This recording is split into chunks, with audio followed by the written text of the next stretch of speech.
বনের পশুর সঙ্গে মনের পশুকেও কুরবানি করে ভাই। হযরত ইব্রাহিম খলিলুল্লাহ আর জবাই না হয়ে হযরত ইসমাইল হলেন জবিউল্লাহ।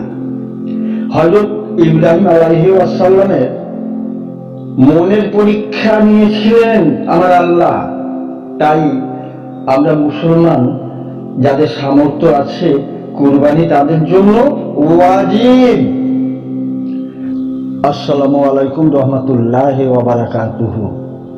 2017 শুরু থেকেই মানুষ পেরেশান। নোটবন্দি, জিএসটি, মন্দির মসজিদ, জাতপাত দাঙ্গা হাঙ্গামায়।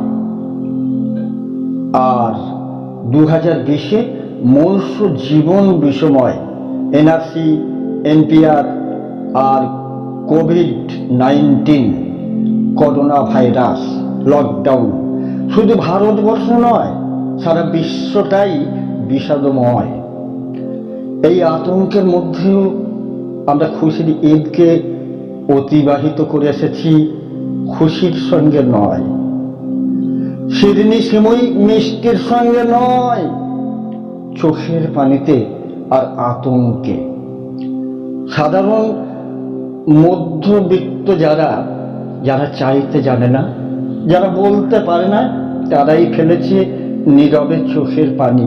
কারণ বাচ্চাদের জামা প্যান্ট ফ্রক কিছুই কিনে দিতে পারেনি। কিন্তু যাদের আছে, এই লকডাউনে তাদের বিলাসিতার শেষ নেই। তারা পড়েছে এদের রং বাহারি নামি দামি কোম্পানির দামি দামি পোশাক, আর তাদের বাচ্চারা হেসেছে, আর বেশিরভাগ বাচ্চারাই কেঁদেছে। তাই এই মুহূর্তে নজরুল সাহেবের ঈদ কবিতার দুটো লাইন আমার মনে পড়ে গেল, মুখে এসেই গেল। নজরুল সাহেব বলেছেন, থালা ঘটি বাটি বাঁধা দিয়ে হ্যারো চলি গেছে ঈদগাহে, তীর খাওয়া বুক রেনে বাঁধা শির লুটাতে খোদার রাহে। জরির পোশাকে শরীর ঢাকিয়া ধনীরা এসেছে হেতা এই ঈদগাহে, তুমি কি ইমাম, তুমি কি এদের নেতা? এবার আসছি আসল কথায়।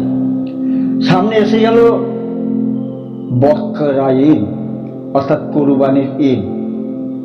অতীতে কোনো ক্যাসেটে আমি বলেছিলাম, কুরবানি হাই বনের পশুর সঙ্গে মনের পশুকেও কুরবানি করে ভাই। হযরত ইব্রাহিম খলিলুল্লাহ আর জবাই না হয়ে হযরত ইসমাইল হলেন জবিউল্লাহ। হযরত ইব্রাহিম আলাইহিস সালামের মনের পরীক্ষা নিয়েছিলেন আমার আল্লাহ। তাই আমরা মুসলমান যাদের সামর্থ্য আছে কুরবানি তাদের জন্য ওয়াজিব। কুরবানির হাটে গরু ছাগল কেনা বেচা শুরু হয়ে গেছে।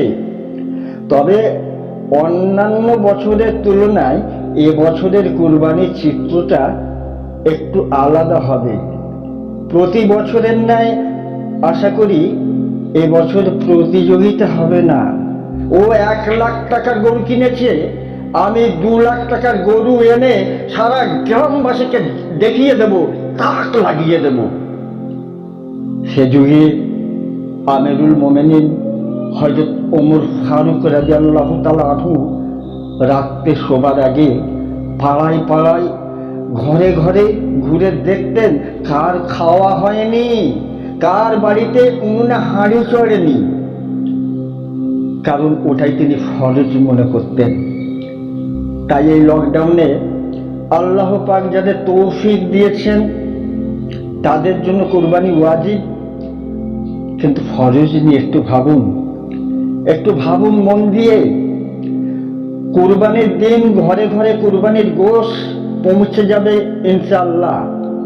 কিন্তু যার ঘরে চাল নেই, তেল নেই, নুন নেই, তাদের কথাটা ভাবা আমার মনে হয় ওয়াজিব নয়, ফরজ।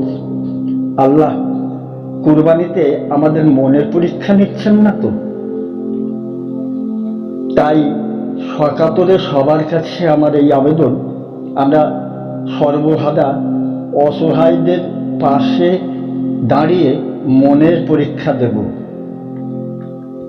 আমার সঙ্গে একমত হলে প্লিজ আমার এই ক্ষুদ্র বক্তব্য একটু শেয়ার করবেন, আর এই চ্যানেলটিকে সাবস্ক্রাইব করবেন। আর আমার কথাই কেউ ব্যথা পেলে আল্লাহর ওয়াস্তে আমাকে ক্ষমা করবেন। আসসালামু আলাইকুম, খোদা হাফেজ।